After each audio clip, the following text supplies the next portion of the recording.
नमस्कार दोस्तों, मेरे चैनल नमस्ते जी पर आपका बहुत-बहुत स्वागत है। आज मैं आपको सुनाने जा रही हूँ एक कहानी। चलिए शुरू करते हैं। कुछ दिन पहले एक परिचित के घर गया था। जिस वक़्त घर में मैं बैठा था, उनकी नौकरानी घर की सफाई कर रही थी। मैं ड्राइंग रूम में बैठा था और मेरे परिचित फ़ोन पर किसी से बातें कर रहे थे। उनकी पत्नी चाय बना रही थी। मेरी नज़र सामने वाले कमरे तक गई, जहाँ नौकरानी फर्श पर पोछा लगा रही थी।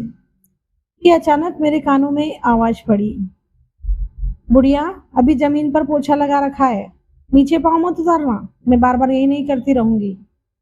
मैंने अपने परिचित से पूछा, माँ कमरे में है क्या? हाँ, जब तक चाय बन रही है मैं माँ से मिल लेता हूँ। हाँ हाँ, लेकिन रुकिए, अभी शायद पोछा लगा है, सूख जाए फिर जाइएगा। क्यों? गीला है तो नौकरानी दोबारा लगा देगी, नहीं लगाएगी तो थोड़े निशान रह जाएंगे फर्श पर, क्या फर्क पड़ेगा? परिचित थोड़ा हैरान हुए और बोले, भैया ऐसा क्यों कह रहे हैं? तब तक मैं कमरे में चला गया था, गीले फर्श पर पाँव के खूब निशान करता हुआ। मैं माँ के पास गया, मैंने उनके पाँव छुए और फिर उनसे कहा, चलिए आप भी ड्राइंग रूम में वहाँ साथ बैठकर चाय पीते हैं। चाय बन रही है, भाभी रसोई में चाय बना रही हैं। मैंने इतना ही कहना था कि माँ एकदम घबरा गई। अरे नहीं, अभी फर्श पर पाँव नहीं रखना है, फर्श गीला है ना, मेरे पाँव के निशान पड़ जाएंगे। पाँव के निशान पड़ जाएंगे? वाह, फिर तो मैं उनकी तस्वीर उतार कर बड़ा करवा कर फ्रेम में लगवाऊंगा। आप चलिए तो सही। पर माँ बिस्तर से नीचे नहीं उतर रही थी। उन्होंने कहा, बेटा तुम चाय पी लो। तब तक मेरे परिचित भी माँ के कमरे तक आ गए थे।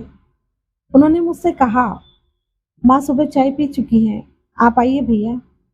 नहीं, मैं माँ के साथ यही कमरे में चाय लूंगा। चमकते हुए टाइल्स पर मेरे जूते के निशान बयां कर रहे थे कि मैंने जानबूझकर कुछ निशान छोड़े हैं।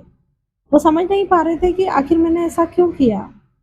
उन्होंने मुझसे तो कुछ नहीं कहा, लेकिन नौकरानी को उन्होंने आवाज दी, बबीता जरा इधर आना, इधर भैया के पाँव के निशान पड़ गए हो ना, साफ कर देना। बबीता ने गीला पोछा फर्श पर लगाया। जैसे ही फर्श की दोबारा सफाई हुई, मैं फिर खड़ा हो गया और उस पर चल पड़ा। दोबारा निशान पड़ गए। अब बबीता हैरान थी, मेरे परिचित भी। तब तक उनकी पत्नी भी कमरे में आ चुकी थी। उन्होंने कहा, भैया आइए चाय रखिए। मैंने परिचित की पत्नी से कहा, बुढ़िया के लिए चाय यहीं दे दीजिए। मेरे परिचित ने मेरी ओर देखा। मैंने कहा, हैरान मत होइए। वो चुप थे। मैंने कहा, मुझे ऐसा लगता है कि आप लोग माँ को प्यार से बुढ़िया कहकर बुलाते हैं। नौकरानी वहीं खड़ी थी, सन्न। परिचित की पत्नी भी वहीं खड़ी थी, सन्न। परिचित ने पूछा, क्या हुआ भैया? हुआ कुछ नहीं, मैंने खुद सुना है कि आपकी बबीता माँ को बुढ़िया कहकर बुला रही थी। जाहिर है उसने ऐसा पहली बार नहीं किया होगा और वो बोल भी नहीं सकती, लेकिन शायद उसने कहीं सुना होगा, अपने बेटे के मुंह से या अपनी बहू के मुंह से। बिना सुने वो कह भी नहीं सकती थी। जाहिर है आप लोग प्यार से माँ को इसी नाम से बुलाते होंगे, तभी तो उसने ऐसा कहा। पल भर के लिए धरती हिलने लगी। मेरे परिचित को अपना बचपन याद आ गया। गीले फर्श पर हजारों निशान उभर आए थे। जब वो छोटा था, मेरे परिचित के छोटे छोटे पाँव के निशान वहां उभरे हुए हैं। बच्चा भाग रहा है, माँ खेल रही थी बच्चे के साथ साथ।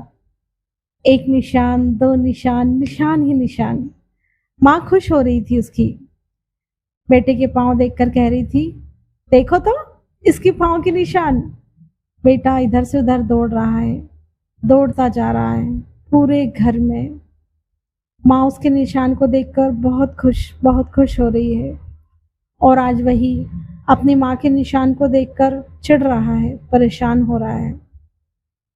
अचानक उनकी तंद्रा टूटी तो उनकी माँ रो रही है। बहू की आंखें झुकी हुई थी। बबीता चुप थी। भैया गलती हो गई, अब ऐसा नहीं होगा। भैया बहुत बड़ी भूल थी मेरी। मेरे परिचित अब अपनी आंखें पोंछ रहे थे। पश्चाताप के आंसुओं से उनकी आंखें भरी हुई थी। धन्यवाद दोस्तों, फिर मिलते हैं एक नई कहानी के साथ। अगर आपको मेरी कहानी पसंद आई हो तो लाइक, शेयर और मेरे चैनल नमस्ते जी को सब्सक्राइब जरूर करें और साथ ही बेल आइकन जरूर दबाएं ताकि मेरी कहानियाँ आप तक पहुँचती रहें। धन्यवाद।